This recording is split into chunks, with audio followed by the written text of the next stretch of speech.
Hi hello welcome to RK embroidery. నేను మీ ఆర్కేని. Friends, ఇవాళ ఒక కొత్త టాపిక్తో ముందుకు వచ్చాను ఫ్రెండ్స్.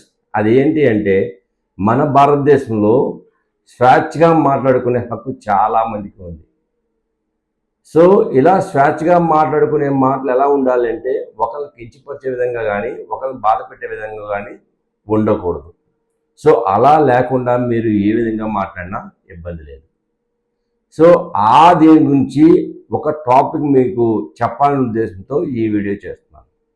అది ఏంటి అంటే, ఈరోజు కంప్యూటర్ ఎంబ్రాయిడరీ రంగంలో చాలా కంపెనీలు వచ్చాయి ఫ్రెండ్స్. బ్రాండెడా నాన్ బ్రాండెడ్ అనే విషయాన్ని పక్కన పెడితే చాలా కంపెనీస్ వచ్చినాయి. జనాలు చాలామంది కొనుక్కోవాలి, వాటితో బిజినెస్ చేయాలి అని అనుకుంటున్నారు. దీనికి సంబంధించినటువంటి వీడియోస్ కానీ చాలా యూట్యూబ్లో కానీ, ఇన్స్టాలో కానీ, ఫేస్బుక్లో కానీ రన్ అవుతూనే ఉన్నాయి. సో నేను చెప్పవలసింది ఏంటంటే, నేను ఏ కంపెనీని ఉద్దేశించి చెప్పట్లేదు, ఎవరిని ఉద్దేశించి చెప్పట్లేదు. ఎవరైనా ఈ మధ్యకాలంలో నేను చాలా చూస్తున్నాను, మెషిన్ కొన్న రోజు అదే ఆ డివైస్ ఫిట్ చేసిన రోజు ఫీడ్బ్యాక్ వీడియోలు ఇస్తున్నారు. అది కాదు ఫ్రెండ్స్. మీరు మెషిన్ కొనుక్కున్నా, లేదు ఈ డివైస్ కొనుక్కున్నా, లేదు ఒక ఐటెం కొనుక్కున్నా, ఏం కొనుక్కున్నా కూడా దాన్ని ఎక్స్పీరియన్స్ చేయండి. ఒక నెల, ఒక 3 నెలలు, ఒక 6 నెలలు ఎక్స్పీరియన్స్ చేయండి. ఎక్స్పీరియన్స్ చేసిన తర్వాత దానిలో ఉన్నటువంటి లోటుపాట్లు ఏంటి, మీ ఎక్స్పీరియన్స్ ఏంటి తెలుస్తుంది. ఎందుకంటే మీ ఫీడ్బ్యాక్ని చాలామంది చూస్తూ ఉంటారు. చాలామంది మీ ఫీడ్బ్యాక్లు చూసి అత్యుత్సాహంతో ముందుకు వచ్చి ఆ ఎంబ్రాయిడరీ మెషిన్ కొనుక్కోవాలనుకుంటారు. కొనుక్కున్నాక వాళ్ళు కానీ సర్వీస్ ఇవ్వకపోయినా, ఆ మిషన్ సరిగ్గా పని చేయకపోయినా వాళ్ళు చాలా ఇబ్బంది పడతారు.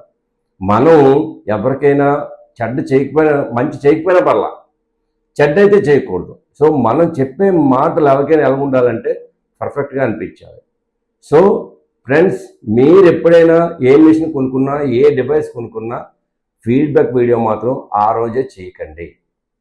ఇది నా సజెషన్ మాత్రమే. నేను ఏ కంపెనీనో, ఏ మనిషినో, ఎవరినో ఉద్దేశించి చెప్పట్లేదు. సో జనరల్గా చెప్పేది, నేను చెప్పేది 10 మందికి ఉపయోగపడుతుందని చెప్పేసి ఈ వీడియో చేస్తున్నాను. కాబట్టి మీరు ఏ ఎంబ్రాయిడరీ మిషన్ కొనుక్కున్నా, ఏ డివైస్ కొనుక్కున్నా, ఏ ఐటెం కొనుక్కున్నా కూడా ఫీడ్బ్యాక్ అనేది ఆ రోజు కానీ ఆ నెలలో ఇవ్వద్దు. ఎక్స్పీరియన్స్ చెయ్యండి. మీరు చూడండి వాళ్ళ సర్వీస్ ఎలా ఉంది, వాళ్ళ మెషిన్ ఎలా ఉంది, వాళ్ళ మెటీరియల్స్ ఎలా ఉన్నాయి, అన్నీ కూడా ఎక్స్పీరియన్స్ చేసిన తర్వాత మీరు ఫీడ్బ్యాక్ ఇవ్వండి. ప్లీజ్ ఫ్రెండ్స్, ఈ వీడియో ఎవరికైనా నచ్చినట్లయితే లైక్ చేయండి, షేర్ చేయండి, సబ్స్క్రైబ్ చేయండి.